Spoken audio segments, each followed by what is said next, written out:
Assalamu alaikum and welcome to my YouTube channel. I am Dr. Abira Jamshed and today we will be covering in detail the eligibility criteria, the admission tests, MMIs and selection for the internship program in Aga Khan University. The eligibility criteria includes two main documents that have to be produced in a particular timeline that is between mid of December till January.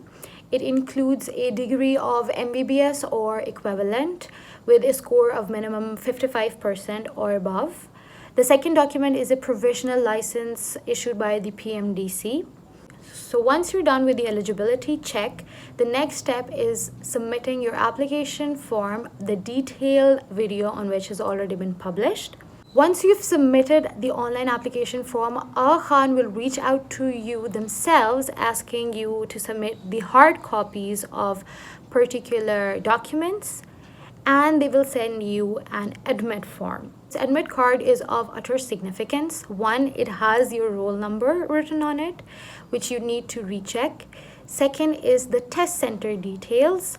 The test center was not Aga Khan University as I had perceived, so you must recheck, and I would suggest you visiting it a day or two prior to your actual date of test for better time management. The third thing is it has to be produced at the day of your test, so it must be taken care of. Moving on towards the pattern of the test, it is a 3-hour long test comprising 30% of English competency test, which is something you don't really need to prepare for. It includes synonyms, antonyms, choose the best word for the said paragraph or scenario. The rest 70% will comprise of medicine, surgery, gynae obs, and pediatrics in the same order of significance.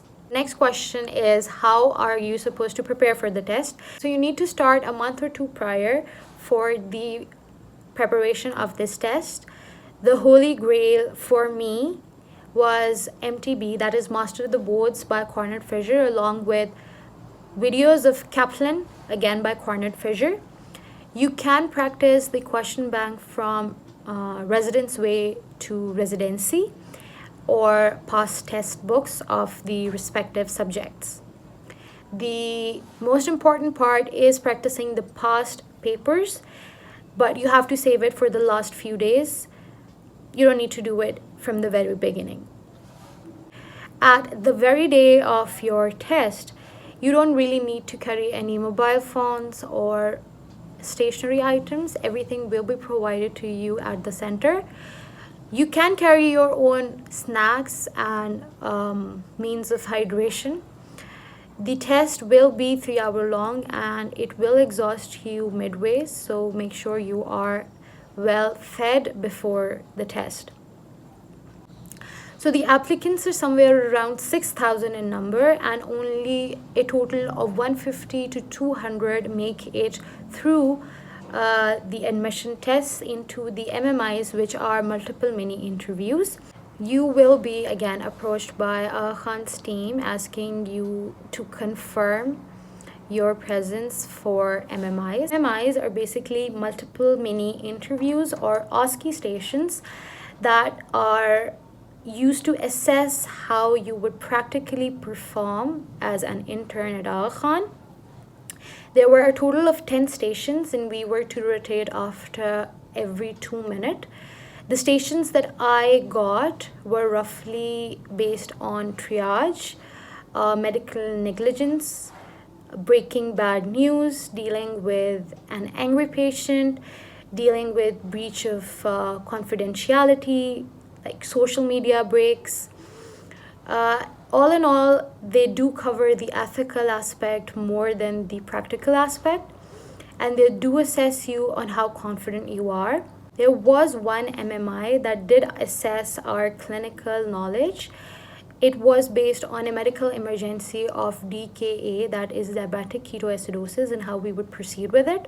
The preparation of MMIs basically is an amalgamation of 3 things. One, how present have you been in wards and how well are you with intercommunicational skills? 2, the ethics, and 3, your confidence in dealing a situation. After you're done with your MMIs, an average is calculated based upon your entrance exam scores and the score you obtained in your MMIs. Then comes the selection day. Aga Khan University will publish a list of selected candidates on their website, so you need to have a look out for it. It will only contain the roll numbers, so you must have your roll numbers with you till the very end of the entire process. Once you have been selected, you are expected to show up with all the said documents at Aga Khan PGME Center. So candidates joining internship program from the date it starts are offered internships, and candidates joining later, somewhere in February, are offered house jobs. Interns, after completing their program, are entitled to march in the graduation ceremony of PGME and receive their completion certificate. Interns are also exempted from writing the admission test should they wish to continue their residency training at the Aga Khan University, provided they had a good standing. The ones doing house job, on the other hand, will be deficient of both these perks. So coming towards the logistics part, there is a hostel for the girls that is available only on first come first serve basis. The tuition fees is nil. The interns are paid approx 75,000 per month. They are also given other health and insurance benefits that can be looked into detail on the Aga Khan University's website. In case you have done house job somewhere else and you wish to continue it from Aga Khan will not consider those previous months of house job. Rather, you'll have to start afresh and complete their entire tenure of 1 year to become eligible for their certificate of completion of internship or house job. Try to cover all the aspects related to AKU's internship program. If you have any more questions, you can drop them down below. Wishing you all the very best for your future.